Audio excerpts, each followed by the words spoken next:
Hello বন্ধুরা, কেমন আছো? আশা করি সব ভালো আছো। আজকে আবার একটা নতুন রেসিপি নিয়ে আসছি, দেখবে। আজকে ক্ষীর বানাবো খুব সুন্দর। সামনে ঈদ আসছে, তার জন্য বানাচ্ছি। দেখো তাহলে কি কি নিয়েছি। নারকেল নিয়েছি, দুটো এলাচ নিয়েছি, একটা তেজপাতা, চিনি স্বাদ মতো নিয়েছি, আর ময়দা নিয়েছি। এই ক্ষীরটা কিন্তু চালের আটা দিয়েও হয়, আমরা হাতের সময় ক্ষীর বলি, তোমরা কি বলো জানি নি। এটা তাহলে বানাচ্ছি, দেখো তাহলে। এটা চালের আটা দিয়েও হয়, ময়দা দিয়েও খুব সুন্দর হয় খেতে। একটা বাসন নিয়ে নিয়েছি, এই বাসনটাই ময়দাটা দিয়ে দেবো। আমরা হাতে ঘষা সময় বলি এটাকে, তোমরা কি বলো জানি নি।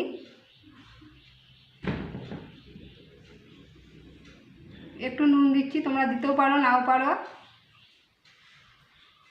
এটা পানি দিয়ে ভালো করে গুলে নেবো।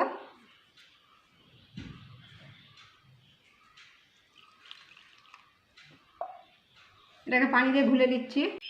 এই দেখো, এটা ঘোলা হয়ে গেছে। আমরা যেমন রুটি করি সেরকম রেখেছি। এই দেখো, বেশি পাতলাও নয়, বেশি শক্তও নয়, এরকম। এটা তাহলে বানিয়ে নিই। এই দেখো, আমি একটু নিয়ে নিয়েছি, একটু এটা এরকম করে নেবো, এরকম করে নেবো। এখানটায় দুটি ময়দা দিয়ে দিয়েছি, তোমরা যেমন খুশি করতে পারো, দিয়ে এরকম করে নেবো, এরকম করে নেবো। তোমরা মোটাও করতে পারো, এটা হাতে করেও করা যাবে, এরকম করে করে, এরকম করে করে করা যাবে হাতে করেও। এটাই করলে, পিঠেটাই করলে টপটপ হয়ে যায়। আমি একটু ছোট বড় সব মিশ্রণ করে করছি। এই দেখো, যেমন খুশি করতে পারো, সরুও করতে পারো, মোটাও করতে পারো। এগুলো তাহলে ঘষে নিচ্ছি এরকম করে।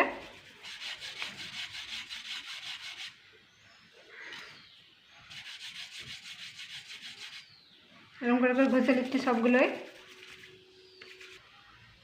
কিছু হয়ে গেছে, আর উপর দিয়ে একটু ময়দা ছড়িয়ে দিচ্ছি, নাহলে জড়িয়ে যাবে। এই দেখো, ময়দা দিয়ে দিচ্ছি আর উপর দিয়ে একটু, এরকম করেই সবগুলো করে নেব।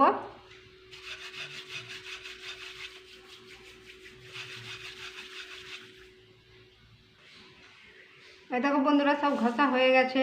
আমি আর উপর দিয়ে একটু আটা দিয়ে দিয়েছিলাম, ময়দা দিয়ে দিলাম জড়িয়ে যাবে বলে। এই দেখো, সব হয়ে গেছে ঘষা। এগুলো পছন্দ হয়েছে। আমি সব রকম মিশল মিশল করেছি, তোমরা একই সাইজের করতে পারো। আমি একটু লম্বা লম্বা করেছি, ম্যাগির মতন লাগবে বলে। এগুলো তাহলে বানাবো, চলো। আমি এই কড়াটাই বানাবো, তোমরা যাই খুশি বানাতে পারো, যে কোনো কড়াতেই বানালে হবে। এটা কিন্তু দুধ দিয়েও বানানো যায় আর গুড় দিয়েও বানানো যায়। আমি দুধও দেবো নি আর গুঁড়ো দেবো নি, চিনি দিয়ে বানাচ্ছি। তাই তাহলে একটু পানি দিয়ে দিচ্ছি।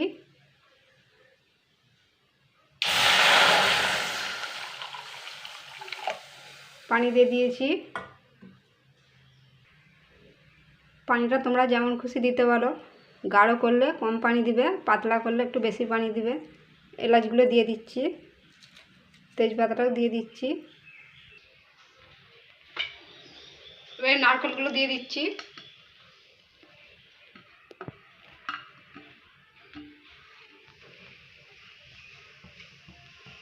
চিনিটাও দিয়ে দিচ্ছি।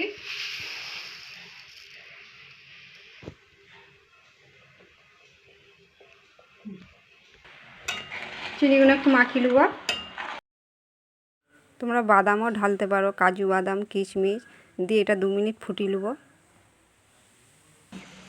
এটা 2 মিনিট ধরে ফুটিয়ে নিয়েছি, আর তেজপাতার এলাচের গন্ধ বেরিয়ে গেছে। এবারে দিয়ে দেবো,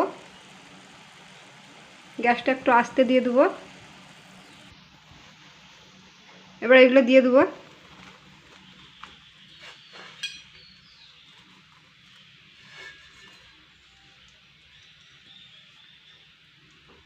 দিয়ে আস্তে আস্তে একটু নেড়ে নেবো। এটা এবার আস্তে আস্তে নেড়ে নেবো। তোমরা যেমন খাবে তেমন করবে, গাঢ়ও করতে পারো, পাতলাও করতে পারো। কিন্তু দুধও দেওয়া যাবে, আমি দেবো। এটা 5 মিনিটের মতন ফুটাবো। ফুটি নিয়েছি, এই দেখো হয়ে গেছে। তোমরা যেমন গাঢ় খেলে গাঢ় করবে, আমি একটু পাতলা রেখেছি, ঠান্ডা হয়ে গেলে এটা বসে যাবে। এই দেখো হয়ে গেছে, একটাও ঘাটা হয়নি, পছন্দ হয়েছে। তোমরা যদি দুধ দিয়ে খাও, এখানে দুধ ঢালতে পারো। আমি এমনিই করছি, দুধ দিইনি। এটা হয়ে গেছে তাহলে। বন্ধুরা, হয়ে গেছে। এরকম করে বানিয়ে দেখবে, খুব সুন্দর হয়। এই দেখো কত সুন্দর, একটাও ভাঙেনি, গোটা গোটাই আছে। দেখতে ম্যাগির মতন লাগে, বাচ্চাদের খুবই পছন্দ হবে। এরকম করে বানিয়ে দেখবে। তোমরা দুধও দিতে পারো, আমি দুধ দিইনি, এমনিই বানিয়েছি। ভিডিওটা যদি ভালো লাগে লাইকও করে দিবে, সবাইকে শেয়ারও করে দিবে। আবার অন্য ভিডিওর সাথে দেখা হবে। সবাই ভালো থাকবে।